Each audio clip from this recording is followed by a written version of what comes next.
Eu converso agora com o presidente da Câmara dos Deputados, Henrique Eduardo Alves.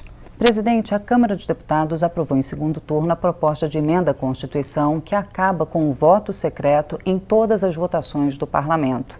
A proposta foi para o Senado Federal, mas o presidente do Senado, Renan Calheiros, anunciou que pretende promulgar apenas a parte que acaba com o voto secreto nas votações para cassação de mandatos parlamentares. Qual a posição do senhor em relação a esse assunto? Olha, essa é uma pauta que a Câmara queria já decidir há algum tempo. E a pressão das manifestações das ruas, nós temos que ser sensíveis a elas, procurar agilizar mais esse processo.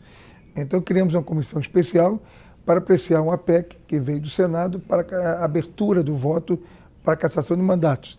Só que teve dificuldades no início, porque os partidos, alguns, não indicavam os membros para a comissão se instalar, e depois de eu ter feito a indicação, revelia, mas fiz, a dificuldade para quórum, para realizar as sessões. Num trabalho que eu percebi de postergar um pouco essa questão. Diante disso, eu tomei a iniciativa, depois do episódio desastroso do voto liberando o deputado Natan na sua cassação do mandato, eu percebi que a cadeia tem uma resposta a essa questão. Aí tinha uma PEC já votada 7 anos atrás, do primeiro turno, era mais radical, é o voto aberto para tudo, mas estava pronto para um segundo turno.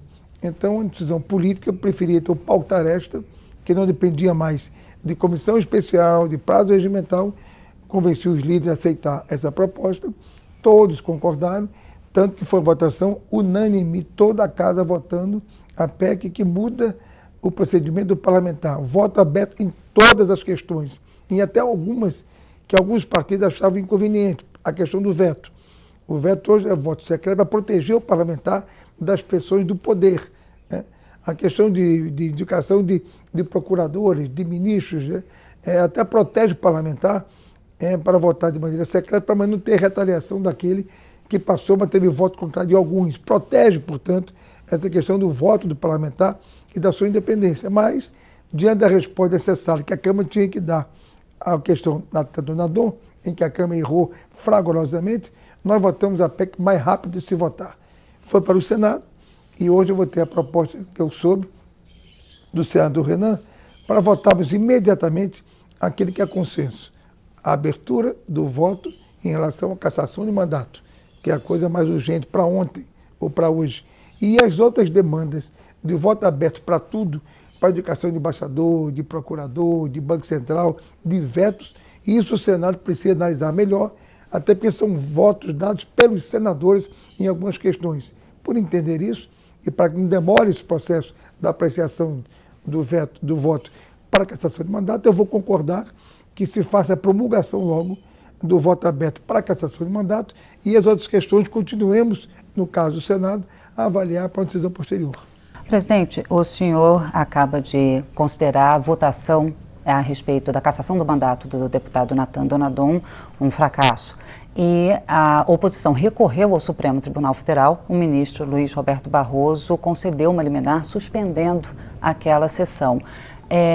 Como a Câmara fica com essa situação, com essa decisão do Supremo? Olha, o maior dano que essa casa sofreu nos últimos anos, que eu me lembro, foi exatamente daquela quarta-feira fatídica, quando a casa não cassou o mandato do deputado Natan Donadon.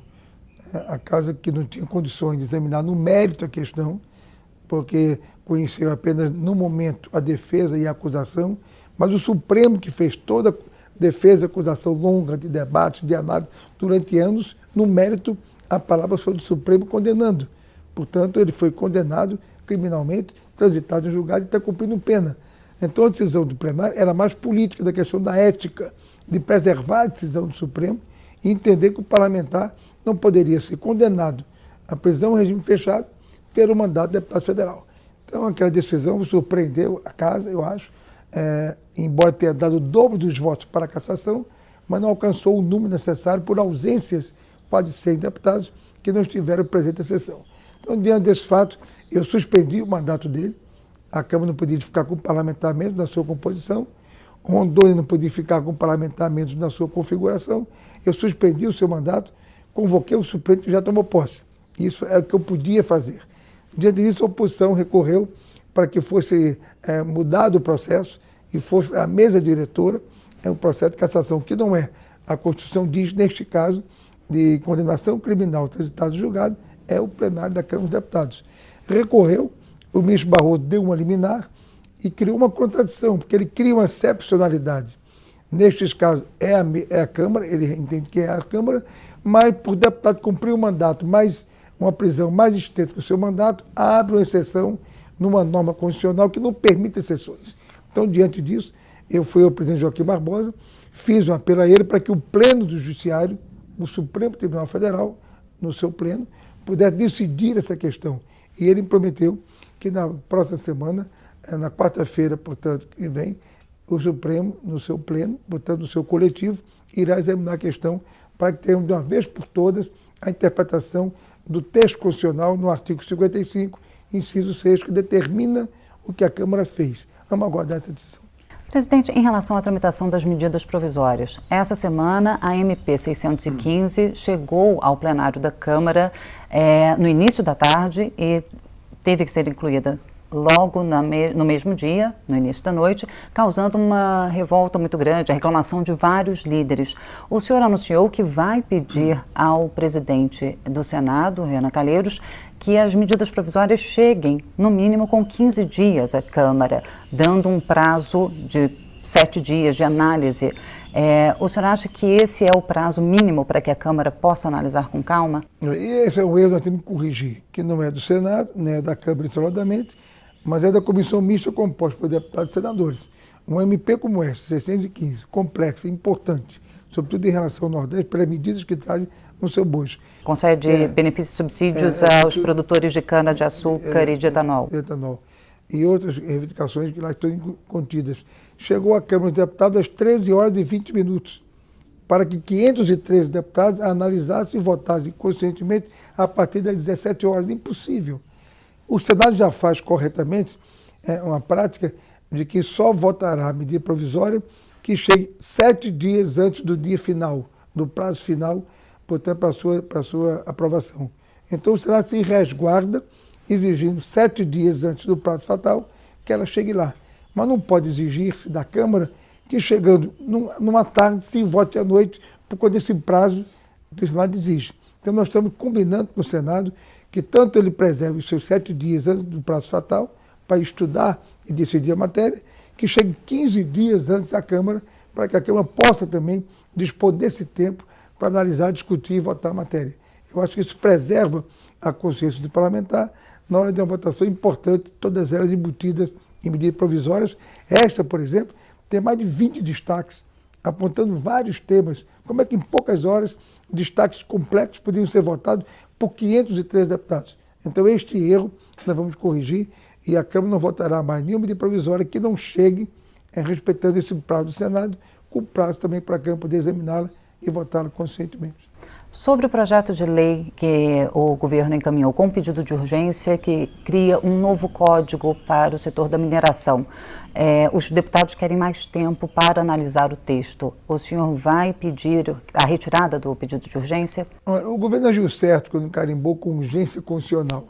Quando a proposta vem do Executivo e tem um carimbo urgência constitucional, para a pauta toda, ou seja, só pode votar qualquer outra questão, à exceção de medida de emenda à Constituição, que tem um tratamento diferenciado, superior, mas qualquer outra proposta só pode ser votada depois dessa urgência constitucional ter sido votada antes. Então a pauta está trancada porque o Código de Mineração tem um carimbo de urgência constitucional. Então estou negociando com o governo e ontem eu me reuni com os membros da comissão, o relator e o seu presidente, para assegurar, no dia 15 de outubro, nós votarmos o novo marco regulatório da mineração. Por que até lá? Porque a comissão vai percorrer 17 estados, discutir, portanto, in loco, esse novo marco regulatório da mineração e precisa desse tempo. Quando não pode ficar até esse tempo, a pauta da Câmara trancada. Então eu fiz o governo ontem uma proposta, a ministra Gleisi, para que acerte conosco, dia 15 de outubro, a votação desta matéria na comissão especial, e em troca dessa segurança, que não haverá protelação da votação dessa matéria, retire a urgência constitucional para que a Câmara possa votar as matérias de interesse do país que estão trancadas. Eu acho que esse acordo vai prevalecer.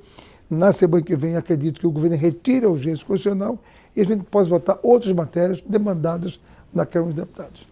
Presidente, estava na pauta da Comissão de Constituição e Justiça esta semana o projeto que regulamenta a contratação de mão de obra terceirizada no país. A votação não foi possível pela presença de sindicalistas que impediram a realização das sessões marcadas. O senhor determinou a realização de uma comissão geral no plenário da Câmara para a discussão desse assunto. Por que essa decisão e por que a decisão de que a votação agora será diretamente no plenário? Esse tema de terceirizado está gerando um conflito gravíssimo entre os sindicalistas, os trabalhadores e os empregadores e os empresários. Não estão chegando a um acordo na questão dos terceirizados, da terceirização desse trabalho. Tanto que o presidente da Comissão de Justiça, o deputado Décio, e o relator Arthur Maia, e mais 10 ou 15 deputados me procuraram nos últimos dias para dizer que a CCJ, a Constituição de Justiça, não tem condições de votar aquela matéria pelo clima quase irracional que está criado, com invasão, com tumulto, com xingamento, enfim, não tem condições e ordem para votar a matéria, pedindo que eu avocasse para o plenário, que daria maior segurança nessa votação tão emocional e tão radicalizada, e aqueles que perdem ou poderão perder, estão dizendo que não aceitarão o resultado. Então o que é que vai acontecer? Numa casa que tem que primar pela ordem, pelo respeito, pela democracia. Quem ganhar, ganhou. Quem perder, acatar o resultado. Essa é a prática do parlamento, por ser um instrumento profundamente democrático e respeitar as decisões. Diante disso, nos reunimos e fizemos uma proposta conciliadora. Vamos fazer um grande debate, uma comissão geral, como fizemos com mais médicos nos últimos dias, para debater esta questão em última instância. Um debate com sindicalistas, com autoridades do trabalho, com os pequenos ou médios ou grandes empresários, empregadores, para que tentemos acordar. Se isto não for possível, nós teríamos feito um esforço maior de um amplo debate, um plenário da Câmara dos Deputados, e após esse debate, vamos marcar, sim, a votação no plenário da Câmara, já que a comissão já revela pelo seu presidente não ter condições de controlar um processo de maneira emocional e quase que irracional, como está acontecendo.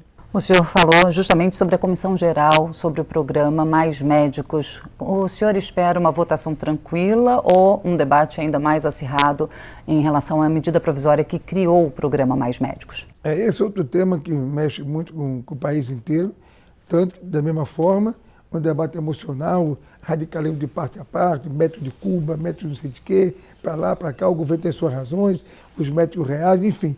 Mesma coisa, antes que a coisa radicalizasse ao extremo, nós fizemos um debate na Câmara dos Deputados com a participação do governo, dos médicos, dos sindicalistas e de todos aqueles interessados no tema, para que cada um entendesse o que é o governo, o que propõe e aqueles que são contra, por que são contra. Foi um debate que demorou quase 5 horas no plenário da Câmara e agora ninguém pode dizer que a matéria não está entendida, debatida e discutida. Vamos, portanto, ao voto e é uma matéria que vai ser acompanhada e muito de perto por todos aqueles que têm interesse em resolver impasses, como a questão dos médicos.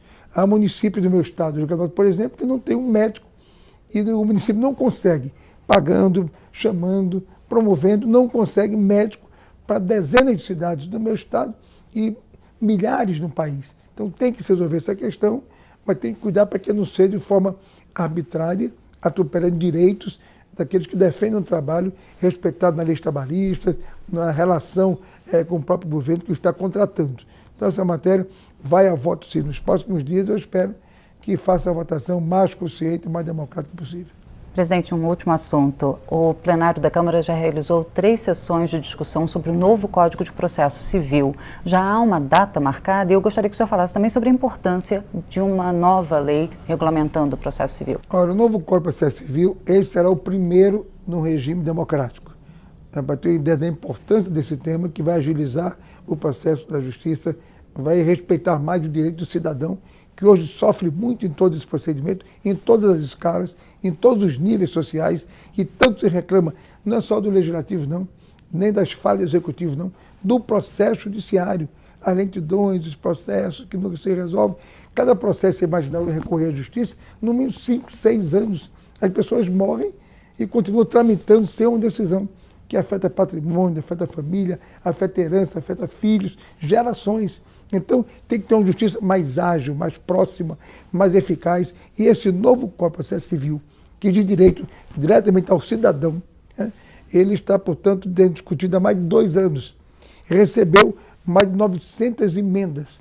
Participou em seu debate um elenco de mais de 2.000 juízes, e procuradores, autoridades da justiça em nosso país, e chega, afinal, a decisão do plenário da Câmara dos Deputados. Vai ser o primeiro Código de Processo Civil no regime democrático. Já marcamos até a data da sua votação. Vai ser no dia 24 de setembro. Então, acho que é um avanço muito importante para a Câmara dos Deputados, cumprindo o seu dever com toda a área do pensamento e das sanções jurídicas desse país. Presidente, muito obrigada. Muito obrigado. Eu conversei agora com o presidente da Câmara dos Deputados, Henrique Eduardo Alves, e agradeço a você que nos acompanhou pela Rádio Câmara ou pela TV Câmara. Até uma próxima oportunidade.